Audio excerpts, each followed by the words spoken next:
Hi guys, welcome back to Windsome Cottage Garden. My name is Hannah and I'm so glad that you decided to join me today. We're in the city garden once more and we are again taking some plants out of this yard. If you missed it, I will link a video here where I mentioned that there are some changes coming and that I am preparing my house to move. I did a video kind of explaining everything, so I will link that here, so if you have questions about that, you can view that. But one of the things that I've been doing is pulling plants that I intend to take with me. This is probably going to be the last video where we're pulling plants, though I do have a ton of plants I want to divide still. I may start that in this video or I might wait to the next one. Fall is a great time to be dividing plants. I am planning to do the bulk, if not all of my dividing now. In this video, we're going to be primarily focusing on getting the last things I wanted to take out of this yard from the backyard, which includes the peony tree. I also want to take the hibiscus we planted for my birthday this year. I have a Dr. Seuss grass that I absolutely love, and a couple other bits and bobs here and there.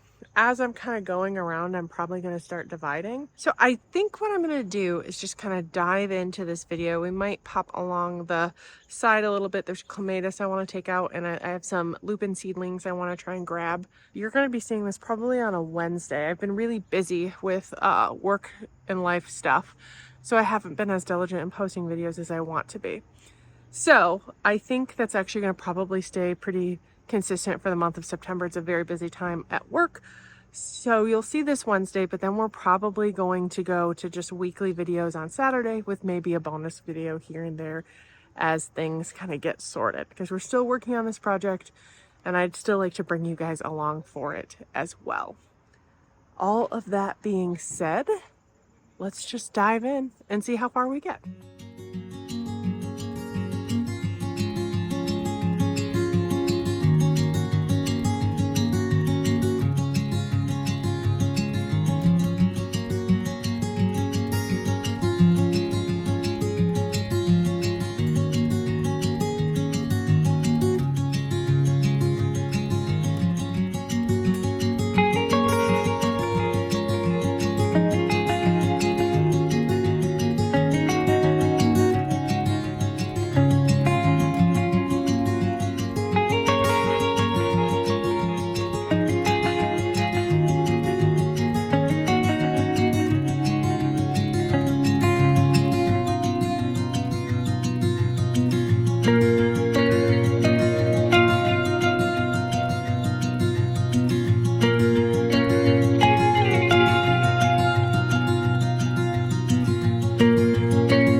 Okay, this video took a little bit of a different turn, but I am losing daylight. So I thought I'd kind of walk you through what I did and some mistakes I made that you should avoid.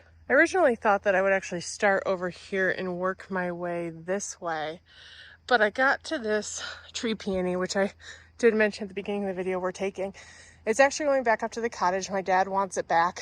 And to make a long story short, I decided I want him to dig it because they're very brittle, and I'd rather he take care of that. But I did divide a phlox. I left some.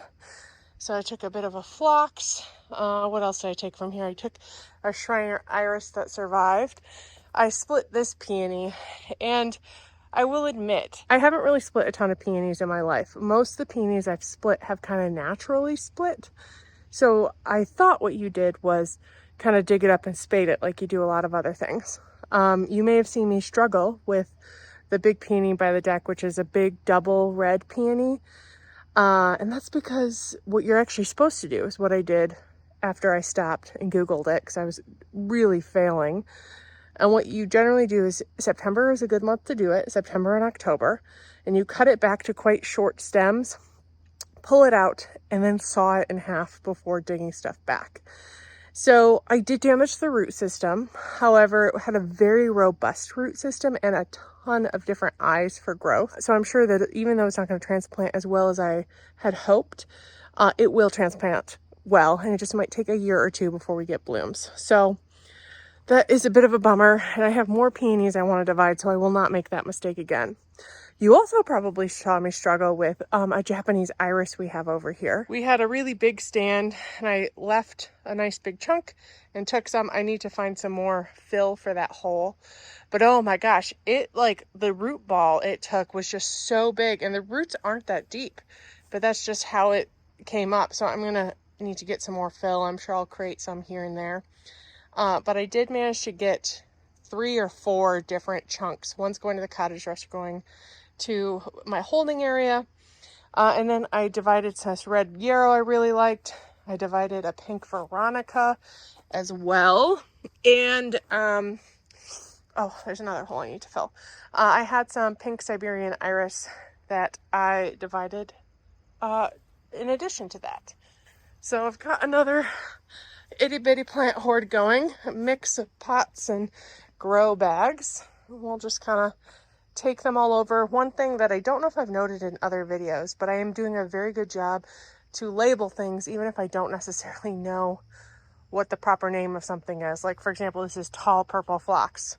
This one is magenta peony by apple tree. So I'm really just giving myself markers so I know what they are, and that can help inform me when I place it wherever they end up.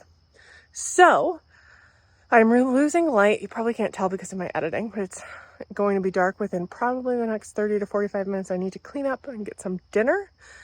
And I think this is probably where we're going to end this video, and we will pick this project back up in the next one. As I said at the beginning of this is going to be posting on a Wednesday. You will definitely see one Saturday, and then it'll probably be weekly videos for a little while. I really am glad that you decided to join me today, and you've been following along on my journey here at the city garden as well as our cottage garden up north. If you like this video, please make sure to subscribe and hit that thumbs up button, and I can't wait to see you next time. Bye-bye.